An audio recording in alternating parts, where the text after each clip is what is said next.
Hey guys, my name's Gary, and this is a new channel. I wanted to do a Sorare channel just to kind of see how it goes. I wanted to produce content more around the Premier League and general Sorare strategy. It's called Sorare Strats. Strats is for strategy, funnily enough.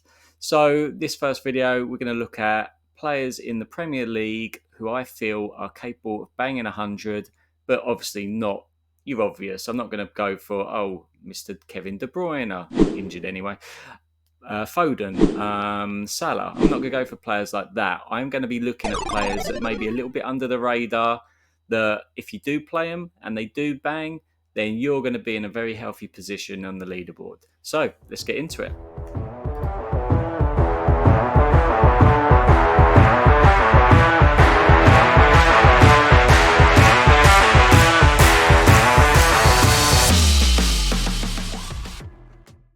Okay, so first up, we've got Leif Davies from Ipswich.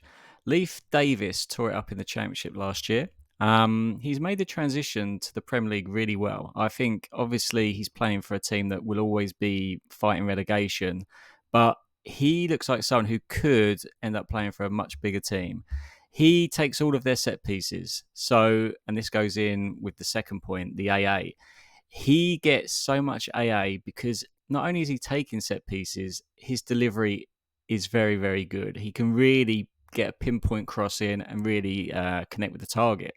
So I believe that this guy, he can get decisives at both ends of the pitch, probably more going forward than actually staying at the back, because likelihood is he will concede goals.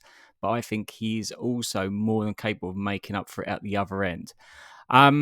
This weekend coming up, he's going to be playing against Everton. So, as we all know, Everton they're not the greatest, are they? Let's be real. Their number one striker is Dominic Calvert-Lewin, and I think I can't even remember the last time he banged in more than a couple of goals. So, I have big belief that this could be the weekend that Leif Davies gets a clean sheet and also gets a positive DA. So for the price he's going for, it's not too bad. Definitely one to consider, I'd say. Okay, next up we got Riccardo Califiori. I hope I've pronounced that correctly. Califiori obviously joined over the summer. He had a really good Euros actually.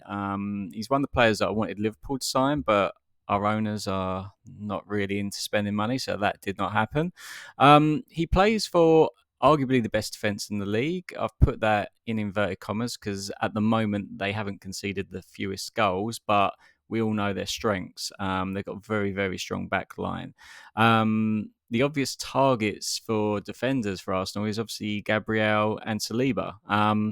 But this is the guy that I'm going for to get the closest to 100 this weekend. And the reasons are, firstly, he's part of that brilliant defence at the moment. So he's playing alongside Gabriel Saliba. He's got Raya alongside him. It is an away game, and Arsenal have conceded in their last couple of games that you wouldn't actually expect them to concede. But we'll feel that that's short-lived, surely. Like Arsenal are going to start getting those clean sheets.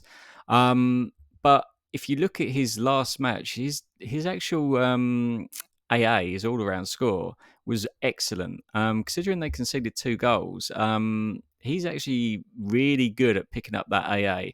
And part of the reason for that is he's very, very attacking. He's got a brilliant attacking threat. We saw that against City early in the season when he actually scored that amazing goal. So he's capable of scoring goals.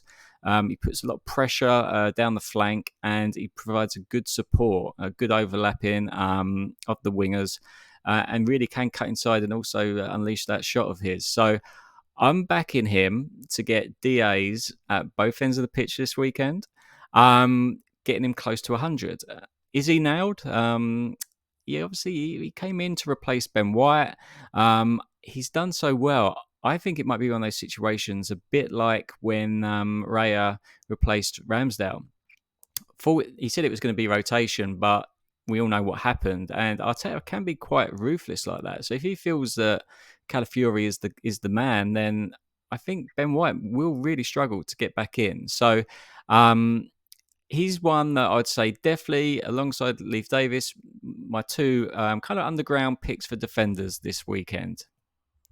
Okay, so moving on into the midfield area, I have gone for lovely Ryan Gravenberch. So this is a player who, as a Liverpool supporter, obviously I follow him very closely, and he did not do much last season. I thought he was actually a bit of a bad buy, to be honest. We spent quite a bit of money on him.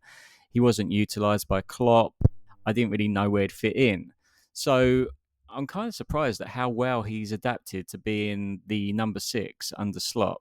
It was a problem area for Liverpool. We all know that they went into the market, well, attempted to. They got knocked back by Zubimendi.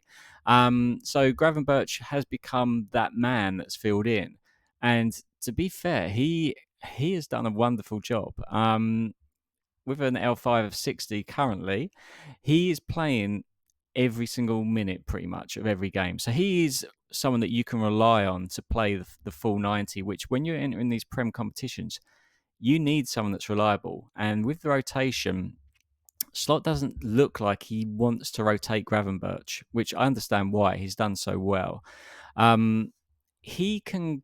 He's very press resistant. So whenever someone tries to press him, he can let the ball roll away and kind of turn away. He can make like a sudden movement.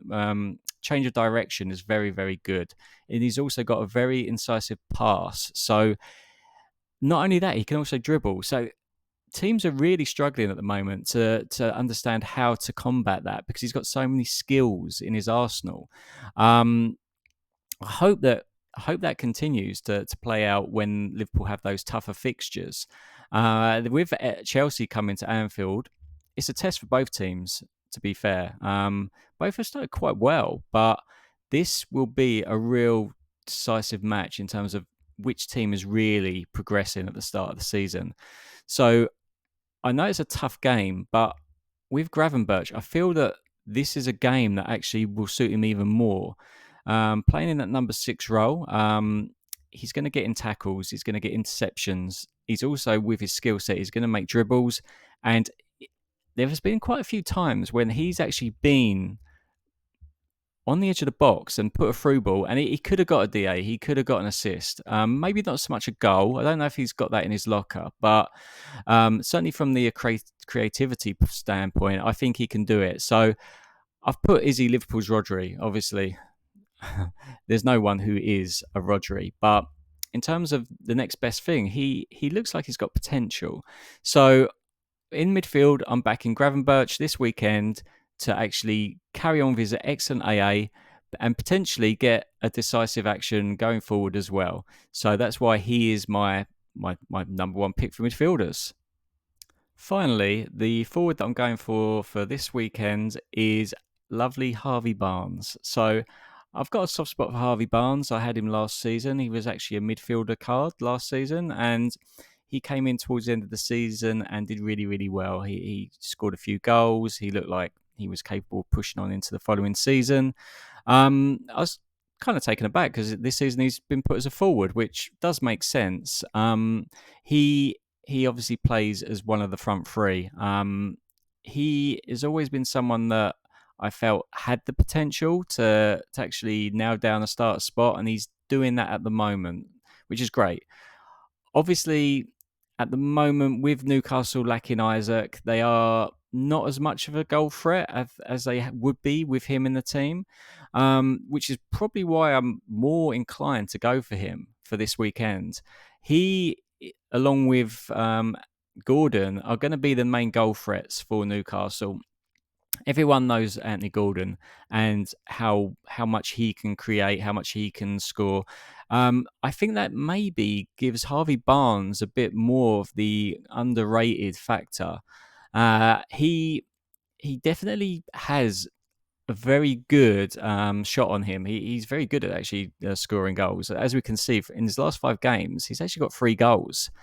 His AA is also very good. He is one of those kind of forwards that plays on the wing. He gets involved in play. He's not someone who just stands in front of goal and then knocks them in like Haaland. So when Barnes does score one and Haaland scores one, it's Barnes who you'd rather have. He will be the one that has the higher overall score. Factor in that he also is up against Brighton this weekend. Now, I have a Brighton collection. I really like Brighton. I like their style of play, but we can't escape the fact that they play a very very high line, and they're not at the moment handling the press of certain teams very well. So we saw what happened against Tottenham. They went 2-0 down very early. They did come back and win that game, but that doesn't really help the defence when they conceded 2 goals. They also got tore apart by Chelsea, which was almost suicidal the way they were playing. So, given that Van Heck is currently out, who is key to that Brighton backline, the pace that he has, like without him, they haven't adapted. They're not changed. They're still playing that suicidal high line. So, I believe with Harvey Barnes' pace, I think he's going to get through. I think he's going to get at least one decisive action, possibly even two, which is why I am going to put him as my underground pick for the forward for this weekend.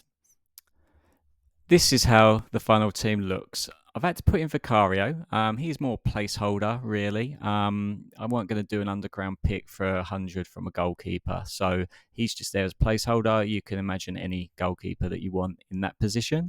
What I will be doing for the weekend of these fixtures, I will be putting this team into the warm-up. I just want to kind of see how they get on. It's all well and good me recommending them, but let me put them in into an actual warm-up team just to kind of see how their pitch translates.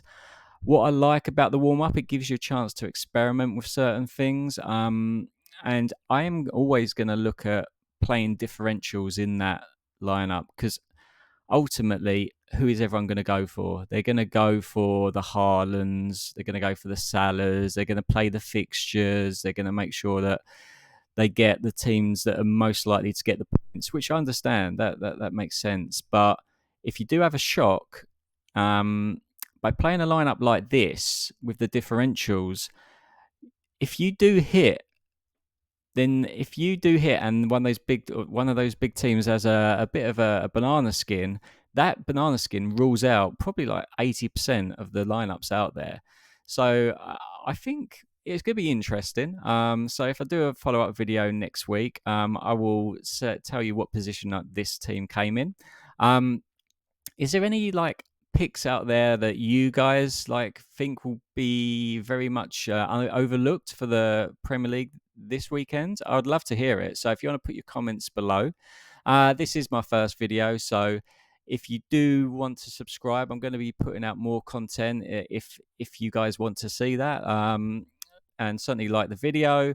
I hope you've maybe like some of these picks have just made you have a little think about it.